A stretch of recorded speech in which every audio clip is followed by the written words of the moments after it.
قوم کے جوانوں، آپ کیا سمجھتے ہو جوانی کو؟ اللہ کے رسول صادق و مصدوق مصطفیٰ جان رحمت صلی اللہ علیہ وآلہ وسلم فرماتے ہیں، جو جوان حرام کاری سے بچ کر اللہ کا فرما بردار بن جاتا ہے تو بعض فرشتے اس کے پیچھے ہو جاتے ہیں اور وہ بعض فرشتوں سے افضل ہو جاتا ہے۔ معصوم فرشتوں سے، بعض معصوم فرشتوں سے، فرشتے تو سبھی معصوم ہیں، ان بعض عوام فرشتوں سے اس جوان کا مرتبہ بلند ہو جاتا ہے جو جوان حرام کام کرنا چھوڑ دیتا ہے۔ مسلمان جوان، تو فرشتے سے بہتر بن سکتا ہے، تو فرشتے سے آگے نکل سکتا ہے۔ کب؟ جب تو اپنی ذمہ داری کا احساس کرے، جب تو حرام کام چھوڑ دے۔ اور اگر تو یہ نہیں کرتا، اگر تو حرام میں ڈوبا رہے گا، تو حرام کے اندر مبتلا رہے گا، اللہ کی نافرمانی کرتا رہے گا، تو پھر کتے تجھ سے بہتر ہوں گے اور تو کتوں سے بدتر ہو جائے گا۔ خنزیر تجھ سے، سور تجھ سے بہتر ہوگا۔ اس اعتبار سے تو سور سے بدتر ہو جائے گا، اس اعتبار سے اس سے بہت تھوڑے سے وقت کے لیے آپ کے پاس آیا ہوں، توجہ کیجئے گا۔ آج عرس کی محفل ہے، ہزاروں عاشقان رسول موجود ہیں، اور اس وقت ہمیں یہ طے کرنا ہے ہماری قوم کے جوانوں کی ذمہ داری کیا ہے، ہمارے قوم کی جوانوں کی ذمہ داری کیا ہے۔ اس لیے کہ یاد رکھنا، جوان بڑا قیمتی سرمایہ ہے کسی قوم کے لیے، جوان بہت اہمیتوں کا حامل ہے کسی قوم کے لیے، اس لیے کہ وہ جوان ہی ہوتے ہیں جب جوان سمر جاتے ہیں، جوان اپنے مقصد کو سمجھ جاتے ہیں۔ سوا جوان جو ہے اپنے مقصد کی تکمیل پر جب آگے آنے کی کوشش کرتے ہیں تو سماج میں انقلاب آتا ہے، سماج میں تبدیلی آتی ہے، سماج اللہ اکبر عروج کی طرف جاتا ہے، ترقی کی طرف جاتا ہے، تمدن کی طرف جاتا ہے، بلندی کی طرف جاتا ہے۔ جس قوم کے جوان سمر جایا کرتے ہیں اس قوم میں انقلاب آتا ہے۔ میری قوم کے جوانوں، اپنے آپ کو پہچاننے کی کوشش کرو، اپنے مقام کو پہچاننے کی کوشش کرو، اپنی ذمہ داریوں کا احساس کرنے کی کوشش کرو۔ تم کون ہو؟ تمہیں پتا ہے تم کون ہو؟ اللہ اکبر! جانتے ہیں جب جوان اپنی ذمہ داری کا احساس کر لیتا ہے، میرے جملے پہ غور کرنا، علماء کی معلومات میں اضافہ تو نہیں کروں گا لیکن اس لیے ان کی توجہ چاہتا ہوں، اگر میں صحیح کہہ رہا ہوں تو یہ مجھے دعا دیں گے، میری تائید کریں گے، اور اگر غلط کہہ رہا ہوں تو میری اصلاح کریں گے۔ میری قوم کے جوانوں، آپ کیا سمجھتے ہو جوانی کو؟ اللہ کے رسول صادق و مصدوق مصطفیٰ جان رحمت صلی اللہ علیہ وآلہ وسلم فرماتے ہیں، جو جوان حرام کاری سے بچ کر اللہ کا فرما بردار بن جاتا ہے تو بعض فرشتے اس کے پیچھے ہو جاتے ہیں اور وہ بعض فرشتوں سے افضل ہو جاتا ہے۔ معصوم فرشتوں سے، بعض معصوم فرشتوں سے، فرشتے تو سبھی معصوم ہیں، ان بعض عوام فرشتوں سے اس جوان کا مرتبہ بلند ہو جاتا ہے جو جوان حرام کام کرنا چھوڑ دیتا ہے۔ مسلمان جوان، تو فرشتے سے بہتر بن سکتا ہے، تو فرشتے سے آگے نکل سکتا ہے۔ کب؟ جب تو اپنی ذمہ داری کا احساس کرے، جب تو حرام کام چھوڑ دے۔ اور اگر تو یہ نہیں کرتا، اگر تو حرام میں ڈوبا رہے گا، تو حرام کے اندر مبتلا رہے گا، اللہ کی نافرمانی کرتا رہے گا، تو پھر کتے تجھ سے بہتر ہوں گے اور تو کتوں سے بدتر ہو جائے گا۔ خنزیر تجھ سے، سور تجھ سے بہتر ہوگا، اس اعتبار سے تو سور سے بدتر ہو جائے گا، اس اعتبار سے کہ سور تو سور ہے مگر اس نے حرام کام نہیں کیے، اس نے اللہ کی نافرمانی نہیں کی، اس نے اللہ کو ناراض نہیں کیا۔ اب بتا مسلمان جوان، تو فرشتے سے بہتر بننا چاہتا ہے یا جانوروں سے بدتر بننا چاہتا ہے، یا کتے اور سور سے بدتر بننا چاہتا ہے، یا تو معصوم فرشتوں سے بہتر بننا چاہتا ہے؟ اے میری قوم کے جوانوں، اللہ اکبر!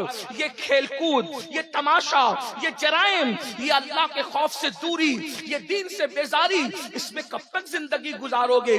آؤ اپنی ذمہ داری کا احساس کرو۔